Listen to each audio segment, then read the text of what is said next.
በማኅበረ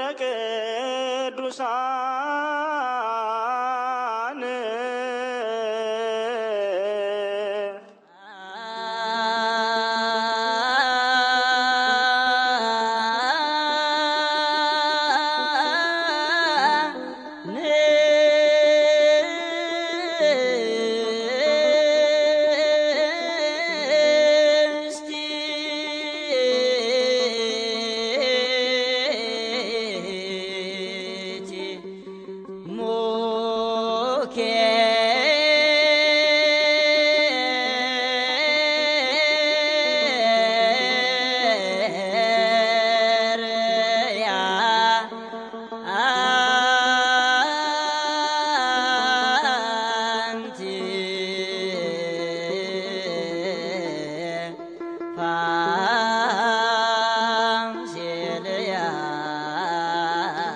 የክርስቶስ ነገረ መስቀል ሲነገር አይምሮ ይጨነቃል። ሲታሰብ ለኔ ብሎ ለሚረዳ ሰው ከክርስቶስ ፍቅር የበለጠ ነገር ስለሌለ አይምሮ ይነካል። ቅዱስ ጳውሎስም ተናግሮታል። ከክርስቶስ ፍቅር የሚለየኝ የለም ብሎ ያሉትን ጸዋትወ መከራዎች ዝርዝሮ በሮሜ መልእክቱ ምዕራፍ 8 ላይ ሲናገር ትዝ ያለው ነው። እና የክርስቶስ ነገረ መስቀል በተለይ በፍጹማኑ ዘንድ ፍጹምነት ባላቸው ሰዎች ዘንድ ሲገለጥና ሲታሰብ ያሉበትን ያስረሳል። የት እንዳሉ ያዘነጋል። የተቀበለው መከራ ሁሉም ለኛ ብሎ ስለሆነ ለሰው ብሎ ስለሆነ ለሱ ቅንጣት ትንሽ ነገር ለሱ ከተቀበለው መከራ መስቀል ሁሉ የሚጠቅመው ወይም ይሆናል የሚባል ነገር ስለሌለ ሙሉ በሙሉ ለሰው ልጆች ስለሆነ ለአዳምና ለሔዋን መቸንከሩ የኔ ነው። እኔ ራሴ እንደመቸንከር ሲገረፍ እኔ እንደመገረፍ ብሎ ከራሳቸው ጋር ሲያስገቡት ብዙ ቅዱሳን ሰውነታቸውን በአለንጋ በቀጋ በጅራፍ እየገረፉ እግራቸውን እየቸነከሩ አሳልፈውታል። እና አቡነ ተክለ ሃይማኖት ጦር በፊት በኋላ በቀኝ መግራ ዘርግተው ሌሎችም ቅዱሳን አበው እና ነገረ መስቀሉ ከሊቶስጥራ እስከ ቀራንዮ ድረስ ያሉት የ14 ምዕራፎች ጸዋትወ መከራዎች ሲታሰቡ ኢየሩሳሌም ላይ በዕለተ ዓርብ በዕለተ ስቅለት የተደረገው ነገር ሰማይንም ምድርንም ያስጨነቀ ሰማይንም ምድርንም ያሳዘነ ፀሐይ ጨረቃ ከዋክብትን ያሳዘነ ማቅ ያስለበሰ ምድር የያዘቻቸውን ተሸከመቻቸውን ፍጥረታት ለመሸከም አልችል ብላ ስትንቀጠቀጥ መቃብራት ተከፍተው አይባን ተፈትተው ሙታን ተነስተው የቤተ መቅደሱ መጋረጃ ተቀዶ ተከፍሎ ያችን ቀን ፍጡራን ሁሉ ሲያስቧት ዛሬም ስትታሰብ በአንክሮ በተደሞ መላእክት ከሰማይ ወርደው በመስቀሉ ዙሪያ ቆመው ዲያብሎስ ካሳውን ሲክስ በጌታ ላይ የፈጸመው ግፍ በይሁዳ አድሮ ሲያሸጠው በይሁዳ አድሮ ሲያዘልፈው ሲያስቸነክረው ሲያስደበድበው የዋለውን ሁሉ የመድኃኔ ዓለም ትዕግስቱ ያን ሁሉ ጸዋትወ መከራ ታግሶ ሲቀበል ያደረገው የከፈለው መስዋዕትነት ከሊና በላይ ነው። እንኳን ለመናገር ለማሰብ ይከብዳል። ለማሰብ ሲታሰብ በአይነ ሊና ሲታሰብ ይከብዳል። እና ከጲላጦስ አደባባይ ጀምሮ ታስሮበት ያደረው የፍልፍል አለት ወንበዴዎች የሚታሰሩበት ከፍተኛ ወንጀል የሰሩ ወንበዴዎች የሚታሰሩበት ነው። እዚያ ውስጥ ወዲያ ወዲህ የማያሰኝ ነው።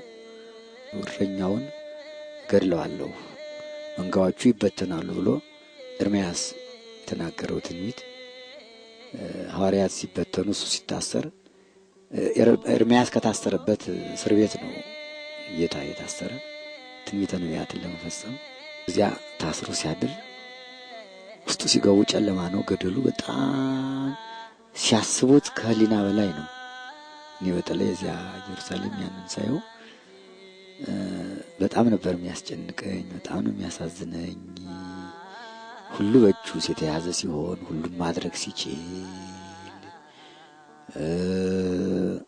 ደንጋው የሱ፣ ቤቱ የሱ፣ ሁሉ የሱ ሲሆን ትዕግስቱ እዚያ ታስሮ ሲያድር ሰዓቱን የእስረኞቹን የነ ጲላጦስን የዳኞቹን ፍርድ ያለምንም ኃጢአት ተቀብሎ በቃኝ ልውጣ ሳይል እንዴት አክብሮ እንዳደረ ሲታይ በጣም ያሳዝናል።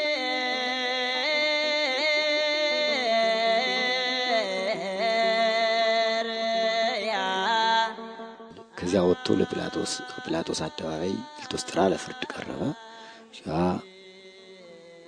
ፍርዱ በሁለት አይነት ነው። ጲላጦስ ለመፍረድ ተቸግሮ ምንም አላገኘውበትም እያለ ሲጨነቅ፣ አይሁድ ደግሞ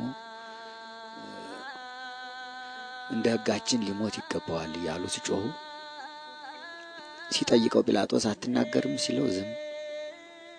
ተናገር እንጂ አንተን እኮ ነው የሚከሱ እነዚህ ሁሉ እየጮሁ ነው መልስ ሲለው ዝም።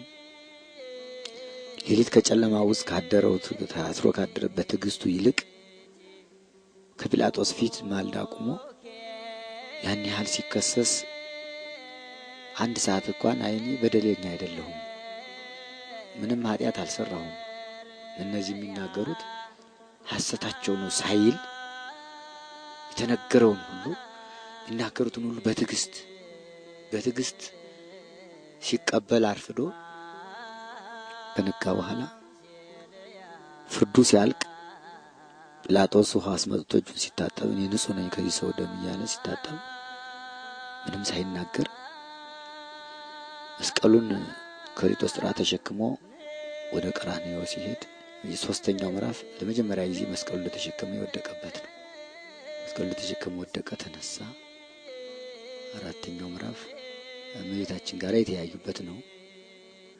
የጌታችን ነገረ መስቀል ሲነሳና የሱ ዕለተ ዓርቡ ጸዋትወ መከራ ሲነገር እመቤታችንም ትነሳለች።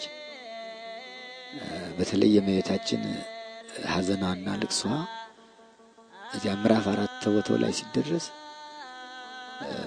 የሕዝቡ ብዛት ለማየት የአይሁድ ወታደሮችና ዘበኞች ተመለሽ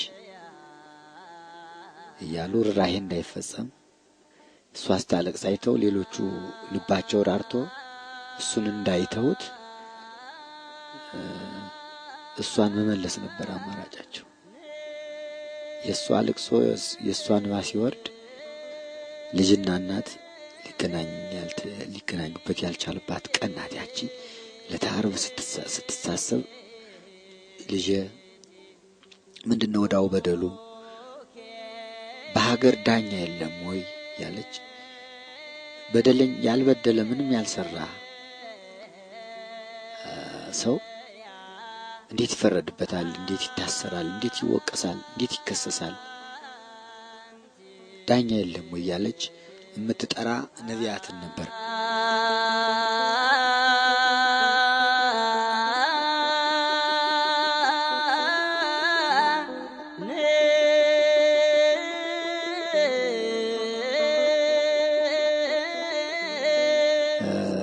አምስተኛው የጲላጦስ ሚስት ቤት ነው። መስቀሉን ከሊጦስጥራ ተሸክሞ ወደ ቀራንዮ በሚሄድበት ጊዜ እነ ጲላጦስ መኖሪያ ቤታቸው መንገዱ ዳር ነውና እሱ መስቀል ተሸክሞ በመካከል ላይ እየወደቀ እየተነሳ ሲሄድ አይታ ምንድነው ብላ ስትጠይቅ የናዝሬቱ ኢየሱስ ክርስቶስ ተፈርዶበት ሊሰቀል መስቀሉን ተሸክሞ እየሄደ ነው ብለው ሲነግሯት እሷ በዚያች ሌሊትም እሷ በእሳት አለንጋ ስትገረፍ ጲላጦስ በአንገቱ ዘንዶ ሲጠመጠበት ራእይ አይታ ሶስቱ ልጆቿ ተናግረው የሚያውቁት ለዚያ ባልሽ ወዮለት ንጹሕ ደም ለሚያስፈስስ ብለው ነግረዋት ልካበት ነበርና ያንን አይታ አምስተኛው ምዕራፍ ደጃፏ ላይ መስቀሉን እንደተሸከመ ሲወድቅ ዳ የሚያነሳው በሌለበት ጊዜ አንስታ ቅፍ አድርጋ ደሙ እየፈሰሰ ወዙ እየፈሰሰ ቤቷ ከሳጥን ያስቀመጠችውን አዲስ ልብስ ወስዳ ላውን ወይም ወዙን በልብሷ አጥርጋ አድርጋ ደሙና ወዙ እየፈሰሰ ከልብሷ ላይ እንዳለ ተቀርጾ ስዕል ሆኖ የመጀመሪያው የሐዲስ ስዕል ለሷ ነው የተቀረጸላት። ለጲላጦስ ባለቤት አብሮቅላ ትባላለች።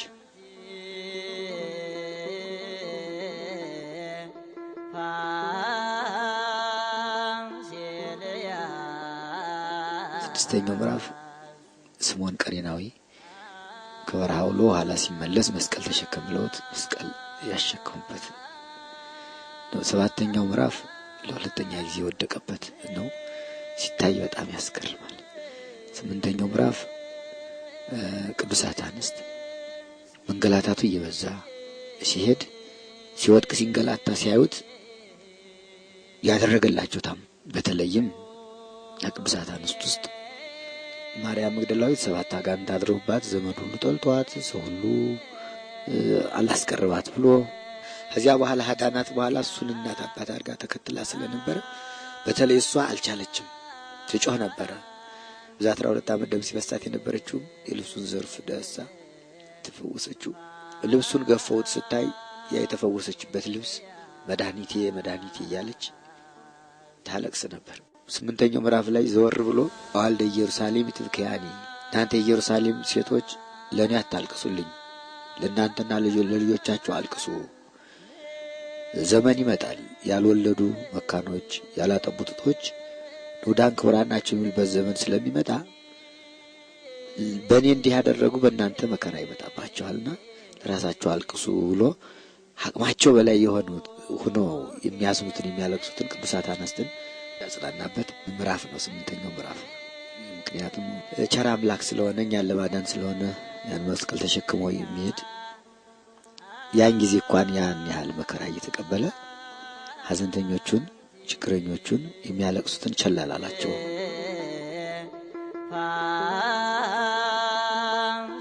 ዘጠነኛው ምዕራፍ ለሶስተኛ ጊዜ ወደቀበት ነው።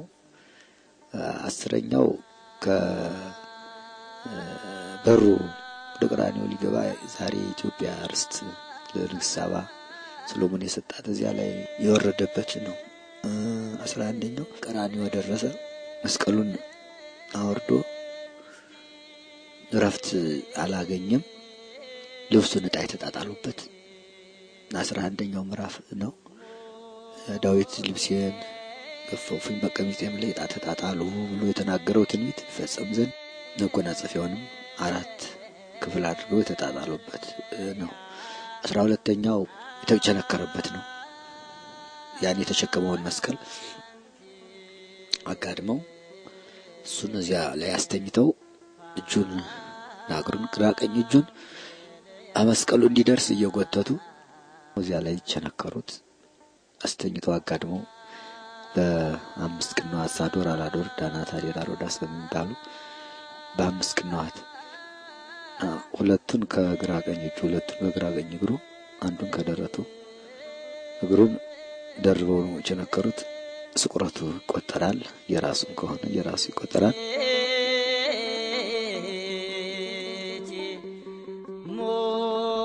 13ኛው ምዕራፍ ስቅላቱ ነው። እዚያ በኋላ መስቀሉን አቆሙት ቀራንዮ ላይ። መስቀሉ ተነስቶ በቆመበት ጊዜ 6 ሰዓት ሲሆን ከልተ ጽርሐ እስከ ቀራንዮ ድረስ ያለው ጸዋትወ መከራ በመስቀል ተካተተ። በዚህ መስቀሉን ብድቅ አድርገው እሱ እንዳለ እንዳይናወጽባቸው ነው በመበቸንከር የቸነከሩት። በዚህ ጊዜ ሰማይ የተጨነቀች በዚህ ሰዓት ነበር። 6 ሰዓት ላይ ፀሐይም ለማየት ለማሳየት ብርሃኗን ከለከለች። ጨረቃው እንደመሰለች ከዋክብትም ረገፉ። በዚህ ጊዜ ዓለም በሙሉ በጠቅላላ ጨለማ ሆነ። ያን ጊዜ አምላክነቱን በመጠኑ ገለጠላቸው፣ ማሳወቃቸው። እስከዚያ ድረስ ትዕግስት አትግረፉኝ አትደብድቡኝ አላለም። የተነገረው ትንቢት የተቆጠረው ሰው ይፈጸም ዘንድ። በዚያ ሰዓት ግን ራቁቱን አድርገው ልብሱንም ተጣጣጥለው ሲገርፉት እስኪ ብርሃንና ጨለማን የሚለይ ማን ነው? የአይሁድ ንጉሳችሁን ልስቀለው ሲላቸው ጲላጦስ አልብነ ንጉሥ ዘእንበለ ቄሳር ከቄሳር በቀር ሌላ ንጉሥ የለንም ብለው ነበርና መንግስቱን ገለጠ። ያን ጊዜ በስድስት ሰዓት ፀሐይና ጨረቃ ፀሐይ ጨለማ ስትሆን ዓለም ጨለማ ሆነ። አይሁድም እጃቸው እንዳለ በኃጢአት ውስጥ በጨለማ ውስጥ በገሃነም ትኖራላችሁ ሲል ንስሐ ካልገባችሁ ጨለማ ውስጥ ትኖራላችሁ ሲል በቁማቸው በስጋቸው ጨለማ አመጣ። ምስጢርም ነው። ምስጢር ስጋው ደግሞ ነው። ስጋው ደግሞ በምስጢር ነው እንጂ በግልጽ አይደለም፣ እንደሌሎቹ አይደለም። የኢትዮጵያ ኦርቶዶክስ ተዋሕዶ ቤተክርስቲያን ሲቀደስ መንጦላይቱ እንደተጋረደ በምስጢር የሚደረገውም ያው ከ6 ሰዓት እስከ 9 ሰዓት ጨለማ ስለሆነ ያ የምስጢሩ አካሉ በጨለማ ስለተሸፈነ እንዳይታይ ለዚህ ነው ምስጢርም ጭምር ነው። እዚያ በኋላ እስከ 6 እስከ 9 ጨለማ ሆነ፣ አረፈ።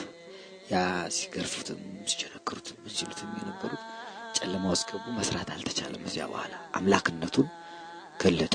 አምላክ ነኝ አለ። እዚያ በኋላ 9 ሰዓት ነፍሱን ከስጋው ለየ፣ ነፍሳትን ከሲኦል አወጣ። በ11 ሰዓት የመጨረሻው 14ኛው ምዕራፍ ግንዘቱ ነው። ዮሴፍና ኒቆዲሞስ መጥተው ገነዙት። ጎኑን በጦር ተወጋ። አምላክነቱን ገለጠ። ለውሃውን ለጥምቀታችን ደሙን ለመጠጣችን ለንጊኖስ ቀኝ ጎኑን በጦር ወጋው። ውሃና ደም ፈሰሰ። ምስጢረ ጥምቀትን ምስጢረ ቁርባንን ያን ጊዜ መሰረተልን ሊቀ ካህናት ኢየሱስ ክርስቶስ። መስቀሉን እንደ መንበር አድርጎ ቀደሰ። ዓለምን ከጎኑ በፈሰሰው ውሃ ጠመቀ። በጎኑ በፈሰሰው ደም ዓለም ተቀደሰ። 11 ሰዓት ላይ ቀበሩት። እሱ ወደ መቃብር ሲወርድ አዳምና ሔዋንን ከሲኦል ከነልጆቻቸው 9 ሰዓት አውጥቶ 11 ሰዓት ገነት አገባቸው።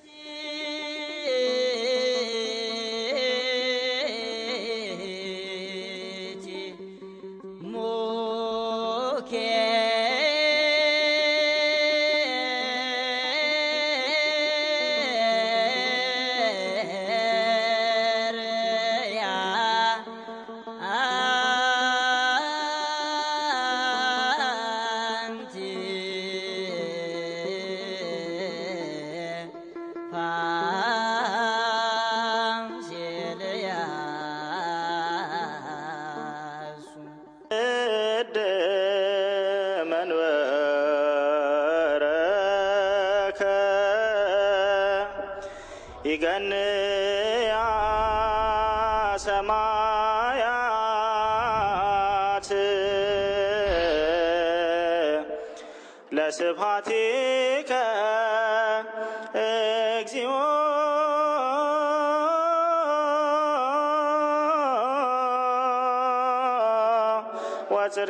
ወጽድቀከኒ በማኅበረ ቅዱሳን